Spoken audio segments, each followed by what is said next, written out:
سلامونه دوستان، غواړم د برازیل د ویزا په اړه یو څه اپډیټ درکړم. ډیری دوستانو ماته میسیجونه کړي وو چې د برازیل ویزا ته د نوم لیکنه شروع شوې ده، خو کله چې زه د برازیل ویب سایټ ته رالم هغو نوی خبر دا خپور کړی ده، وایي هغه کسان چې د برازیل ویزا لپاره د هیومانیټیرین یا بشردوستانه ویزا لپاره اپلای کوله مخکې او یا به اسنادونه لیږل، هغه د دوی د نوي قانون په اساس چې 2024 کال په ډسمبر په 10 باندې خپور شوی ده، یعنی تقریبا څه کم 2 میاشتې مخکې په هغو کې ویل سوي دي وایي اوس کسان نوم لیکنه نسي کوی او یا موږ ته اسنادونه نسي لیږی، خو دوی کولی سي چې په برازیل کې د هیومانیټیرین یا بشردوستانه ارګنایزیشنو یا ادارو یا انسټیټیوشن چې ورته وایي د هغو له لارې څنګه وکړي موږ ته رامعرفي سي او بیا موږ ورته ویزا پروسیس کړو. خو دا دوی ویلي دي چې د دې هیومانیټیرین هغه ادارې چې په برازیل کې ثبت دي او د بشردوستانه یا هغه کسان چې برازیل ته راوښتي دي د هغو لپاره دوی کار کوي، هغه کومې ادارې دي او څنګه ځان ورسره ثبت کوي، وایي د هغو لیست به موږ له تاسو سره ډېر زر شریک کړو ترڅو تاسو کولی سئ د هغو ادارو له لارې ځان رامعرفي کړئ. سي ده دلته بیا تاسو ته ویلي دي هم دی چې دغه د هغه کسان چې د بشردوستانه ویزا لپاره یې نوم لیکنه کړې وه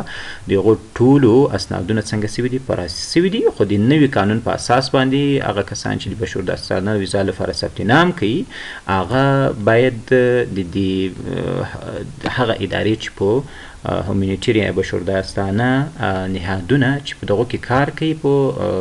برازیل کې د هغو له طریقه دی کولی سي چې څنګه وکړي درخواست وړاندې کړي. نو بل خبر به په دې اړه دی نشر کوي چې هغه بشردوستانه نهادونه کوم نهادونه دي چې کولی سي افغان کسان ورته هغه کسان چې د ویزې بشردوستانه ویزې لپاره درخواست وړاندې کوي ترڅو د هغو سره ځان رجسټر کړي. نو هغه دوی وایي چې موږ په دې باندې زموږ د عدلیې وزارت په دې باندې کار کوي او هغه ادارې به انشاءالله ډېر زر تاسو ته اعلان کړي چې کوم ادارې دي چې تاسو ته د هیومانیټیرین ویزا په درکولو کې مرسته وکړي یا تاسو انتخاب کړئ. ده دلته بیا ځینې شیان هم ویلي دي، یو افغان دغه یو سینیارو یې راخیست یا مثال یې راخیست، یو افغان ورته ایمیل کړی ده، یو کس ورته ایمیل کړی ده چې مقصد زه غواړم چې څنګه کولی سم چې د بشردوستانه ویزا لپاره نوم لیکنه وکړم یا اپلای وکړم، تاسو ماته ووایاست. د دوی بیا ویلي چې د 2024 کال په ډسمبر په 10 باندې موږ نوی قانون دغه کړی ده خپور کړی ده، د هغو له لارې تاسو کولی سئ چې نوم لیکنه وکړئ. او دلته ویلي دي چې اوس موږ ټول کارونه څنګه کړي دي ډن کړي دي. او دلته بیا بل خبر کې ویلي په درېیمه ماده کې وایي هغه کسان چې زموږ سره مخکې د هیومانیټیرین یا بشردوستانه ویزا لپاره اپلای کړي نوم لیکنه کړې ده د هغو ټول ویزاوې څنګه سوي دي پروسس سوي دي خلاصې سوي دي، کولی سئ چې هغه خپل اپلیکیشن یا ویزا هم په دې لینک کې وګورئ. په دې لینک باندې تاسو کلیک وکړئ نو تاسو خپل ویزا کتلی سئ چې زموږ ته ویزا راکړې ده که نه. او دلته بیا تاسو ویلی سي وټ if I want to apply for a different visa، که چېرته غواړئ د بشردوستانه ویزا نه بغیر نور ویزو ته اپلای وکړئ بیا په دې ویب سایټ باندې کلیک وکړئ. هغه سته. دا و د برازیل د بشردوستانه ویزا په اړه مې غوښتل چې تاسو معلومات درکړم.